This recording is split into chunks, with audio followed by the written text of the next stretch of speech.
The Sinnoh region has so many memorable parts, the lore, the legendaries, and the Pokemon. But one thing that sets the Gen 4 anime apart from the rest are its characters. Till date, Cynthia is seen as one of the top champions in the entire Pokemon franchise. And another character that stands out is Ash's rival Paul. Now many people will agree with me when I say Paul was Ash's best rival and their storyline was top tier.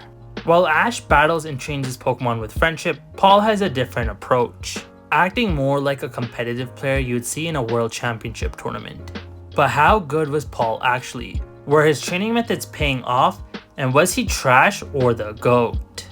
Like my previous videos, I'll be measuring Paul's skills based on the same 3 metrics I did Ash. The Pokemon he caught, how he raised those Pokemon, and how far he made it in the Sinnoh League, including battle strategies. Let's start off with the Pokemon he caught. Unlike Ash, Paul uses a mix of new Pokemon and older ones he had from before his journey through Sinnoh. This includes him catching a Drapion and Gliscor well with Ash in Sinnoh, while he brings a large amount of Pokemon he caught in flashbacks or off-screen presumably, before his second one in Sinnoh. Unlike Ash that always seems to use the same 6 Pokemon, Paul would often switch around his party based on the needs he had during the current time. Like when he had a team dedicated to fighting an Ice-type gym in the Pyramid of Rage. To be honest, there isn't anything bad you can say about Paul's team. He would switch out his Pokemon and build teams around his opponent's weaknesses. He did have top tier choices in Pokemon like Magmortar, Electivire, Weavile, Honchkrow, Gastrodon, and Torterra. All his Pokemon were top tier, and if they didn't live up to his standards, well, he'd simply just release them. Which then segues us into our next point. Everyone who watched Pokemon knows Paul was a brutal trainer, getting mad at his Pokemon for even wanting to eat at times. Now, in my opinion, there's a difference between being a good competitive trainer and then being straight up abusive like Paul. A nice competitive trainer would be someone like Gen 1 and Gen 2 Gary Oak, who caught a variety of Pokemon and trained them to their max potential. While Paul did the same, his methods were either borderline or cross Pokemon cruelty. He would also give up on his Pokemon rather than train them to their full potential like Chimchar. Overall, Paul maxed out his Pokemon's potential. He fully evolved all his Mons, but the ones that didn't fit into his rigorous, downright abusive training tactics were just abandoned. The final metric we'll be seeing is how far he made it in the Sinnoh League. Paul dominated in the early stages of the Sinnoh League. For example, his battle with Barry resulted in a sweep win where he didn't lose a single Pokemon. His battle strategies were always centered around type disadvantages, like when he switched into Magmortar despite Skarmory's Spike setup.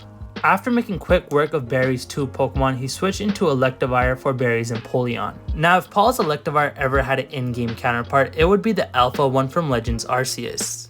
Or in the TCG, it would definitely be a level X Electivire. This Electivire sends Barry's Empoleon straight into a coma. It's not even knocked out in a traditional way, just being completely unresponsive. But that's just the beginning. Paul's battle strategy against Ash has to be one of the best I've seen in the anime. I still use this battle strategy online.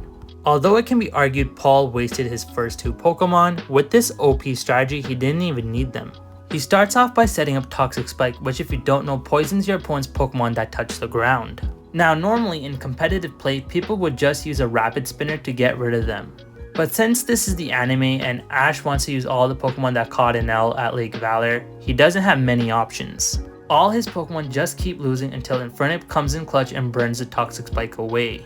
Now here's where Paul's battle strategy becomes a little iffy. He basically loses the lead by calling on Frostlass and Ninjask. These 2 fumble the ball and end up costing Paul the lead, leaving his Electivire in a 1v3 position. Now the silver lining to all this is Electivire is fresh off the bench and he hasn't been played yet.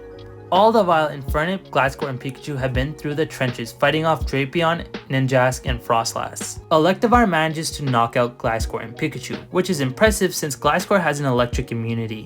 The battle comes to its main event, which is a showdown between Infernape and Electivire.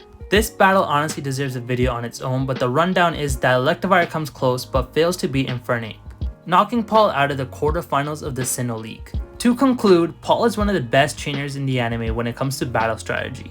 He doesn't just blindly use his Pokemon, and actually plays the game like it's meant to. Well, kinda. All in all, I'll have to give Paul a GOAT for his Pokemon, but I'm not giving Paul a GOAT for raising his Pokemon just because of how abusive he was to Chimchar. And hey, that's not cool. And finally, when it comes to battle strategy, you just gotta give it to him. He's one of the best who's ever done it. So he'll get a GOAT from me. giving him 2 GOATs, and therefore Paul is definitely the GOAT. And definitely not trash, well, not morally at least. Let me know what you guys think in the comments below. Do you think Paul's the GOAT, or do you think he's trash? As always, like, comment, and subscribe, and I'll see you guys in the next one.